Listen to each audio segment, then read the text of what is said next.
एक गांव जहां आज भी आत्माएं भटकती हैं, उत्तर भारत के दूरस्थ पहाड़ी इलाके में बसा एक गांव है, नरकपुर।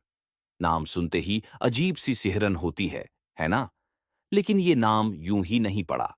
कहते हैं वहां शाम के बाद हवा भी डर कर चलती है, क्योंकि वहां आज भी आत्माएं भटकती हैं। कहानी शुरू होती है। साल था 1993। एक युवा पत्रकार, अभय, जो रहस्यमयी घटनाओं पर लिखता था, एक दिन नरकपुर के बारे में सुनता है। जगह का नाम ही उसे आकर्षित करता है।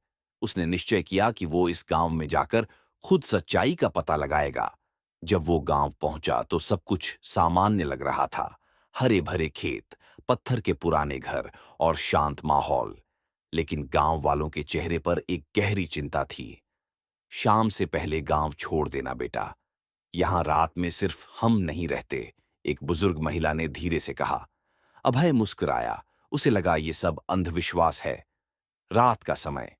अभय ने जानबूझकर गांव की सबसे पुरानी हवेली में रात बिताने का निर्णय लिया, जिसे गांव वाले शापित हवेली कहते थे। घड़ी ने जैसे ही 12 बजाए, हवेली के भीतर एक ठंडी हवा बहने लगी। दरवाजे अपने आप चरमराकर बंद हुए। कमरे की दीवारों से कोई फुसफुसाहट सुनाई दी।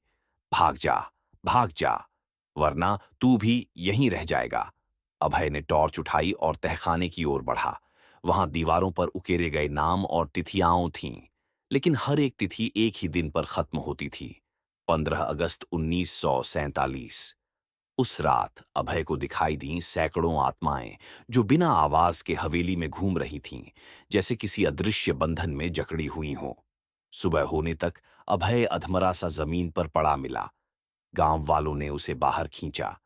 जब वो होश में आया तो सिर्फ इतना बोला, वो अभी भी वही हैं आजादी के दिन मरे लोग, जो आज भी मुक्ति नहीं पा सके। नरकपुर आज भी मौजूद है, लेकिन कोई भी वहां रात नहीं बिताता। और जो लोग जिद करते हैं, वे या तो लौट कर नहीं आते, या फिर हमेशा के लिए बदल जाते हैं। अगर कभी आप उस गांव से गुजरें, तो सूरज डूबने से पहले वापस लौट आइए, क्योंकि वहां आज भी आत्माएं भटकती हैं। जब अभय को होश आया, तो उसकी आंखें पूरी तरह लाल थीं, और उसकी आवाज में डर नहीं, बल्कि एक अजीब सी खामोश बेचैनी थी। वो कुछ कह नहीं रहा था, बस एक ही दिशा में देख रहा था, हवेली की ओर। गांव वालों ने उसे संभाला, लेकिन वो बस एक ही बात दोहराता रहा। वो मुझे देख रही थी, वो और कोई नहीं थी, इस गांव की रक्षक देवी। अब वो भी एक आत्मा है। कुछ दिन बाद अभय को होश आया और वो गांव के पुजारी विष्णु बाबा के पास गया। उन्होंने एक पुरानी धूल भरी किताब उसे दी। उस किताब में लिखा था कि साल 1947 में अंग्रेजों ने इस गांव को एक गुप्त ठिकाना बना दिया था, जहां वे तांत्रिक प्रयोग करते थे। दर्जनों गांव वालों को जिंदा जला दिया गया, और तब से ये जमीन शापित हो गई। एक अध्याय में एक रेखा थी।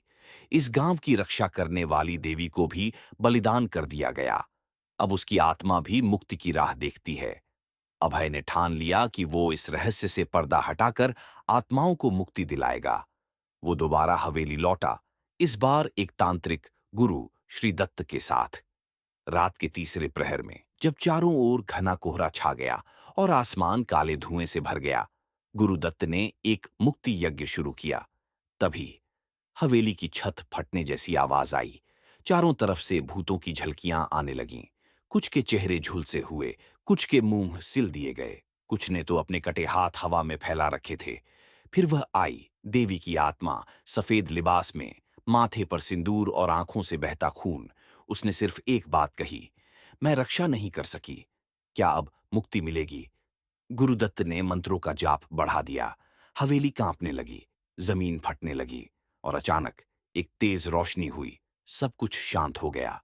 सुबह जब गांव वालों ने देखा, तो हवेली पूरी तरह जलकर खाक हो चुकी थी। अभय और गुरुदत्त का कोई अता पता नहीं था, लेकिन गांव में एक बदलाव था।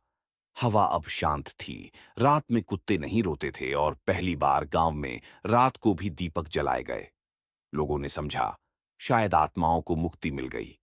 लेकिन एक महीना बाद गांव के एक बच्चे ने स्कूल की किताब में कुछ लिखा, मैं अभय हूं, मैं अब हवेली में नहीं, तुम सबके आसपास हूं। क्योंकि कुछ आत्माएं कभी नहीं जाती।